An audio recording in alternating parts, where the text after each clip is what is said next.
This week I'm going to take you on all my runs so I can teach you how to increase the distance of your running or even become an ultra runner. At the beginning of the year I considered a long run 7 miles, but then I gradually built up so that I could complete my first ever mountain ultra marathon, and it was a total adventure. So I want to share the journey, so maybe you could do it too if you wanted to. Today's a Sunday, I'm just going to finish my coffee and we're going to go for a long slow run in zone 2, and I'm going to explain what that means later. So let's get into it.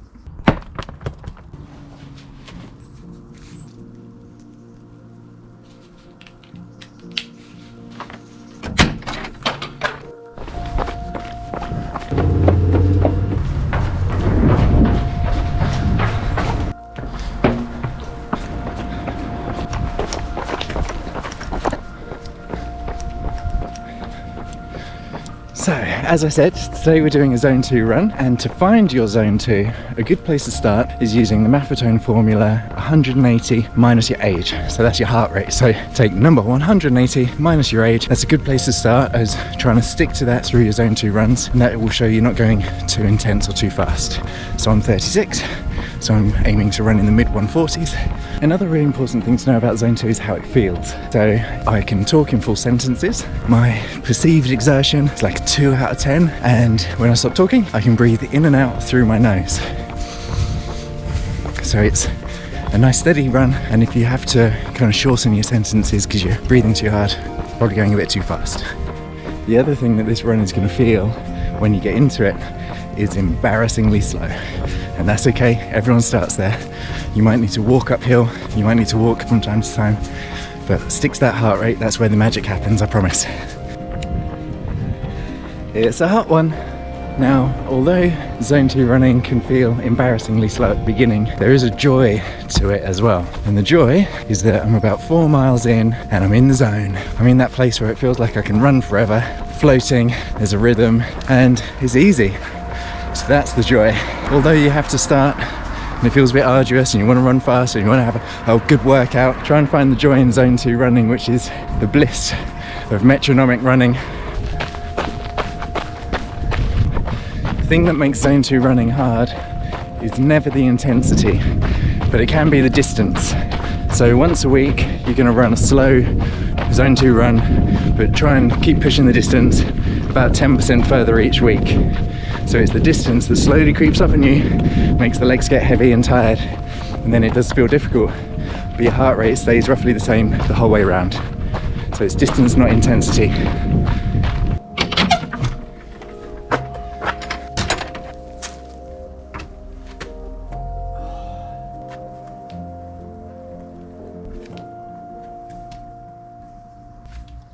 Today's Tuesday, and we're going to be doing our more intense intervals today. So from a heart rate perspective, you need to find the top of your zone 4.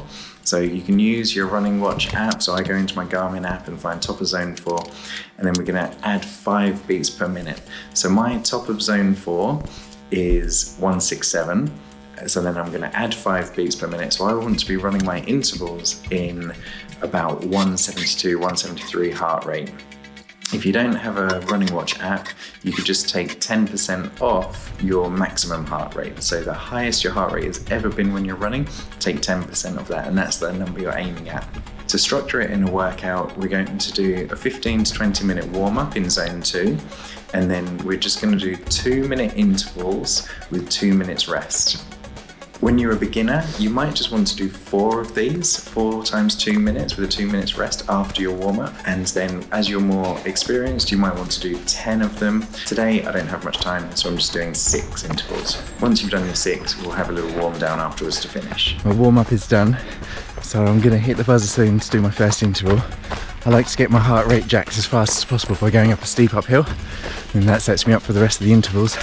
So just through here is a steep uphill, and I'm going to try and get to that anaerobic threshold +5.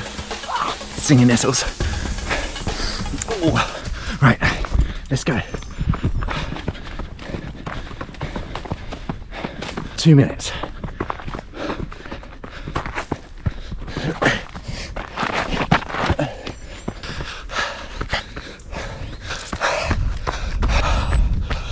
So it's not an all-out sprint.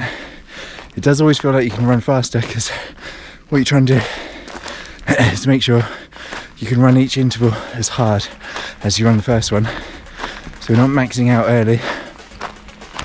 We're maintaining the intensity through the whole interval session, but speaking in one word, or not even speaking at all when you're running, that's the perceived exertion we're looking for. Anaerobic threshold +5.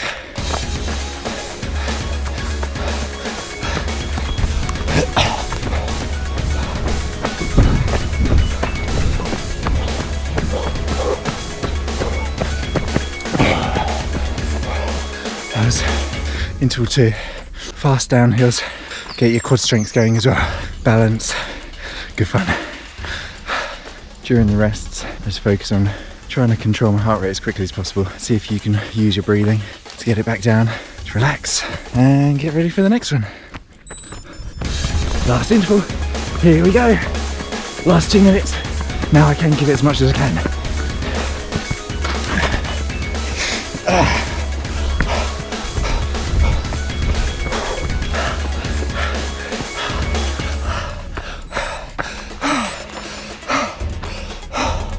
You know what? I thought that was the last one. I'll go one more. Oh well, one more. This is the last one. It's just finished. I'm just gonna finish this hill. Okay. Definitely the last one. Definitely done. 10-minute warm down and stretch.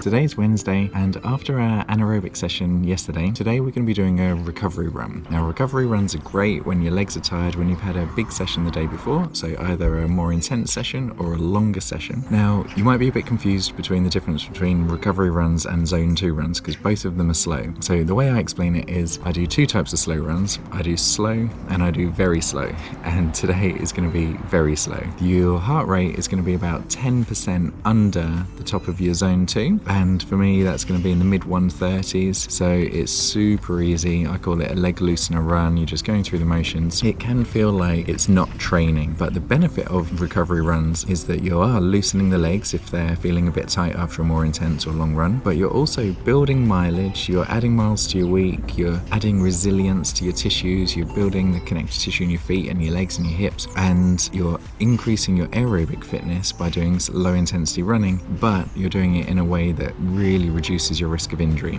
So to build your distance as a runner, to become an ultra runner, you need to build up your volume, your weekly mileage, and a nice safe way to do that and to get out most days is to fill the tired days with recovery runs. By the end of this run, I should feel better. I should feel like my legs are looser, I should feel awake, I shouldn't feel tired. I'm only going to do a few miles. To put that into context, it should be less than half of your long run. So if your long run for each week is, say, 7 miles, you should just be doing a couple of miles. If your long run is 15 miles, you can do 4 or 5. It's a low intensity, very easy leg loosening run. And on to tomorrow, which is going to be tempo. So see you there. Today's Thursday, and I'm going to show you the final run you need to know. After I've done this run, I'm going to put all the runs into a timetable for you so you can see what a typical week looks like. I'm going to show you a typical week from the beginning of my plan when I was just getting into it, and then a typical week just before I did my ultra, so you can see what my highest volume weeks looks like and how I was putting all that into the week. But the final run we need to go on today is our tempo run. Now, tempo is in our zone 3, so it's kind of this middle ground between aerobic training like the zone 2 stuff and higher intensity anaerobic threshold stuff. What it feels like to run a tempo run is fun fast. So it's fast-ish, but you can sustain it. Now, zone 3, once you're conditioned, you can actually sustain that pace for an hour or so, and most people do run far too much in zone 3. But we're still going to use an intelligent dose of zone 3. So what I'm going to do today is a 20-minute warm-up in zone 2, and then I'm going to do 2 15-minute intervals of zone 3 with a 3-minute walk in between. Even zone 3, even our tempo running, and the fact fact that I could sustain it for an hour still needs to have a dose where I'm not overstressing my system. I need to target these metabolic zones, but I don't want it to cause too much physiological stress. Doing too much running in zone 3 really stresses the system and can increase the risk of burnout and injury. Zone 3 running is actually where most people do most of their runs until they learn about this stuff. This is another run where I'm going to be using my chest heart rate monitor so I can really know accurately where I'm at and not going too fast, not going too slow. Let's go out for a run.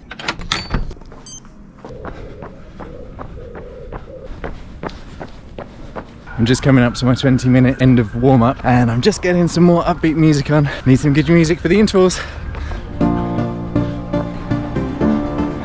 Just on my first interval, I've just been running in the mid 140s for my warm-up. Now I'm going to pump it up to just under 160. First zone 3 interval. I just had to bring it down. This is easily done. I was actually up in zone 4. Fun fast can take you into low zone 4s. I was at about 162, so just got to constantly be on it. The dose makes the medicine.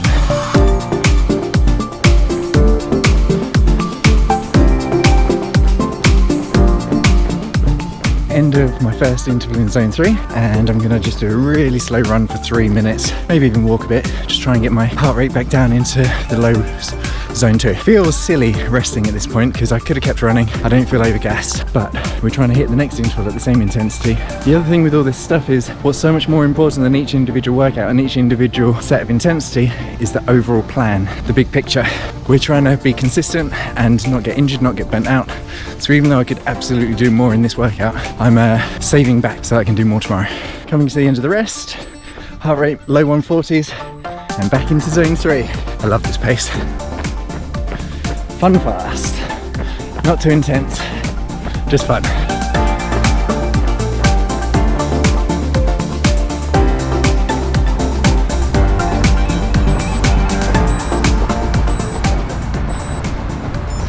Okay, end of my second 15-minute zone 3 interval and just a steady cool down home. It really feels like I could have done a lot more, and that was just a fun, nice workout. And this is the point. Intelligent training is all about the right dose so that we can turn up the next day, put in the right level of intensity, target the right metabolic zone. So I'm just going to enjoy a nice slow run home and I'll see you there.